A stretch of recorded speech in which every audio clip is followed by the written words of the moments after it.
Tere kõigile, teed on siin Kristel, sinna tänased 3 kaarti välja, kes oma kaarti, küsimusi, soovid ja kuulete ära, mis kaart teil teile öelda. Taaskord, sauade rüütel tähendab tegutsemist, palun tegutsege, võtke kiiresti aega, võtke aega tegutseda, tehke seda, mis teil on vaja ära teha. Tehke seda, mis on teie jaoks oluline. Ja see kaart iseenesest võib ka näidata asjade kiiret arengut või seda, et teil ei ole aega mõelda. Aga võtke need otsused vastu väga kiiresti. Kusjuures kõige ära vaatan avan. Kaart number 2 tänase päeva jõud.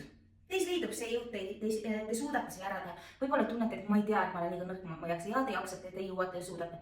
Mõnikord jõud tähendab ka tegelikult oma hirmude ja oma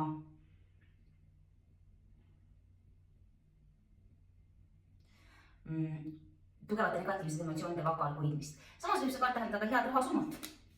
Kaart number 3. Kokku siis 2 välja, teil tuleb teha valik ja eelnevaid kaarte vaadates valik tuleb teil teha väga kiiresti. Kindlasti silmadega te ei tea, mis on tulemas, võib-olla mõlemad kaarti ütlevad, tuleb kasutada oma intuitsiooni, sellepärast et see kaart kukkus välja veel karikate kuningannaga või siis tuleb selle teha kas oma loomingu kasuks või on teile vihjeks siin siis veel märgist naisterahvas. Vaat sellised kaardid tänasesse päeva. Kui ma nüüd siin vaatan natukene rohkem neid kaarte, siis võiks öelda, et tegelikult olge rohkem aktiivsed füüsiliselt asja juures.